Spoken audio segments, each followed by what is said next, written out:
Now read along as the directions for Part C are being read. Part C. Directions. In this part of the test, you will hear several short talks. After each talk, you will hear some questions. The talks and the questions will not be repeated. After you hear a question, read the 4 possible answers in your book and choose the best answer. Then, on your answer sheet, find the number of the question and fill in the space that corresponds to the letter of the answer you have chosen. Here is an example. On the recording you hear, "Listen to an instructor talk to his class about a television program." I'd like to tell you about an interesting TV program that'll be shown this coming Thursday. It'll be on from 9 to 10 p.m. on Channel 4. It's part of a series called Mysteries of Human Biology. And the subject of the program is the human brain, how it functions and how it can malfunction. Topics that will be covered are dreams, memory, and depression. These topics are illustrated with outstanding computer animation that makes the explanations easy to follow. Make an effort to see this show. Since we've been studying the nervous system in class, I know you'll find it very helpful. Now listen to a sample question. What is the main purpose of the program? In your test book, you read, A. To demonstrate the latest use of computer graphics. B. To discuss the possibility of an economic depression. C. To explain the workings of the brain. D. To dramatize a famous mystery story.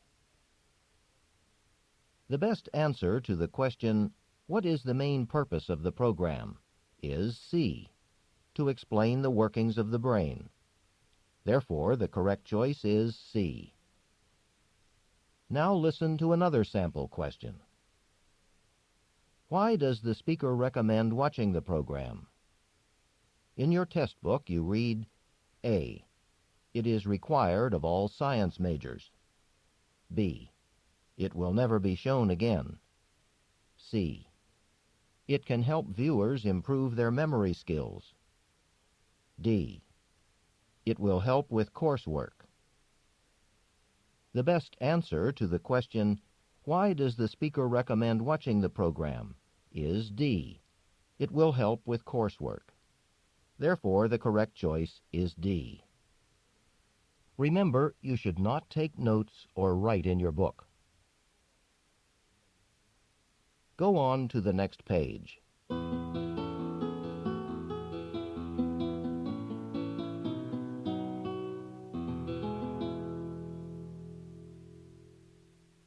Now we will begin Part C with the first talk. Questions 38 through 41. Listen to an announcement in a university class. In the few minutes that remain of today's class, I'd like to discuss next week's schedule with you. Because I'm presenting a paper at a conference in Detroit on Thursday, I won't be here for either Wednesday's or Friday's class. I will, however, be here for Mondays. Next Friday, a week from today, is the midterm exam, marking the halfway point in the semester. Professor Andrews has agreed to administer the exam. In place of the usual Wednesday class, I've arranged an optional review session. Since it is optional, attendance will not be taken. However, attending the class would be a good idea for those worried about the midterm. So remember, optional class next Wednesday, midterm Friday.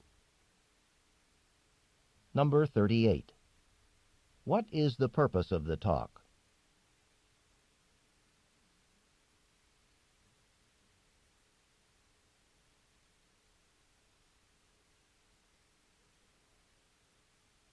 Number 39.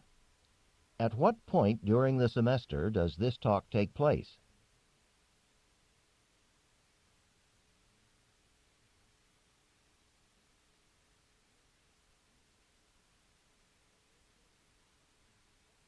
Number 40. What did Professor Andrews agree to do?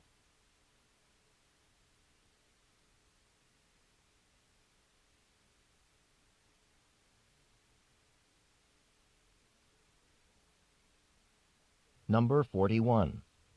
What will occur at next Wednesday's class time?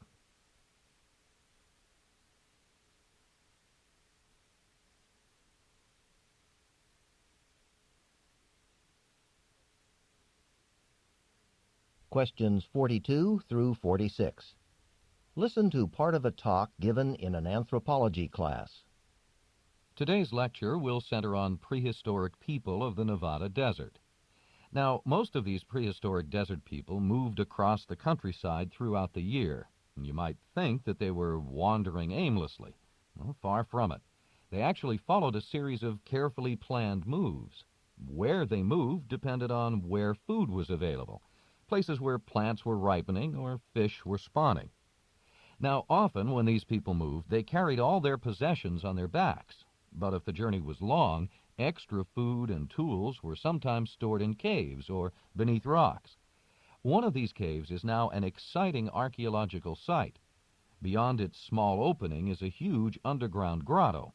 Even though the cave's very large, it was certainly too dark and dusty for the travelers to live in. But it was a great place to hide things, and tremendous amounts of food supplies and artifacts have been found there. The food includes dried fish, seeds, and nuts. The artifacts include stone spear points and knives. The spear points are actually rather small. Here's a picture of some that were found. You can see their size in relation to the hands holding them.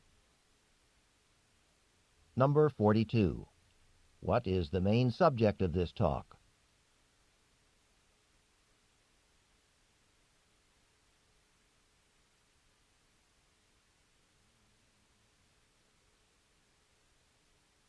Number 43. What point does the speaker make about the prehistoric people of the Nevada desert?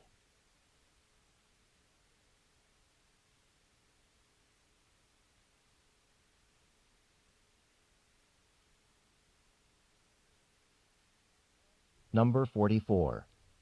Why didn't people live in the cave described by the speaker?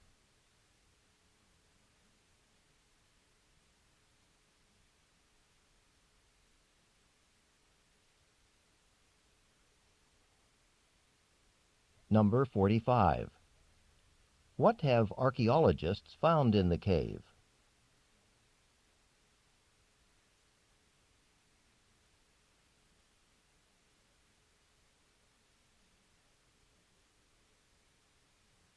Number 46. Why does the speaker show a photo to the class?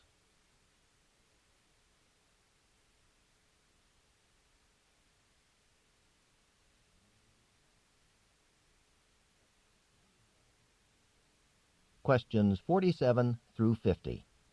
Listen to part of a lecture given in a marine biology class.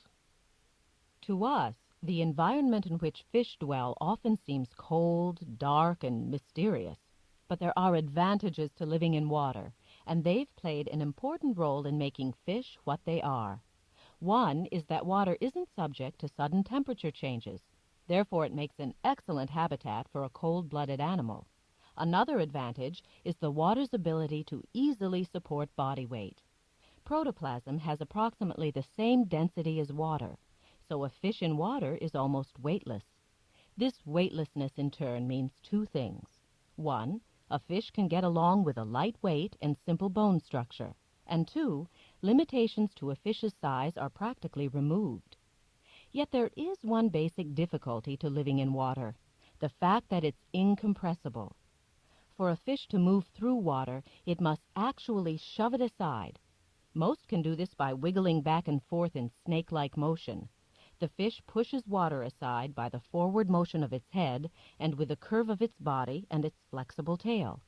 Next, the water flows back along the fish's narrowing sides, closing in at the tail and helping the fish propel itself forward. The fact that water is incompressible has literally shaped the development of fish. A flat and angular shape can be moved through water only with difficulty. And for this reason, fish have a basic shape that is beautifully adapted to deal with this peculiarity. Number 47. What is the talk mainly about?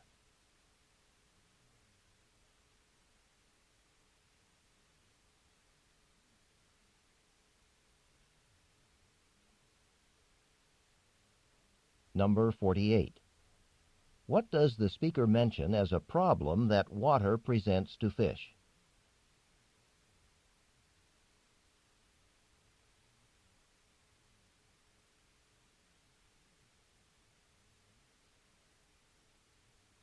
Number 49. The speaker compares a fish's movement with that of what creature?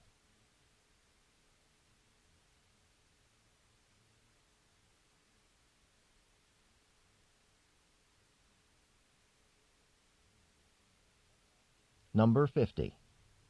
What aspect of a fish does the speaker discuss in the most detail?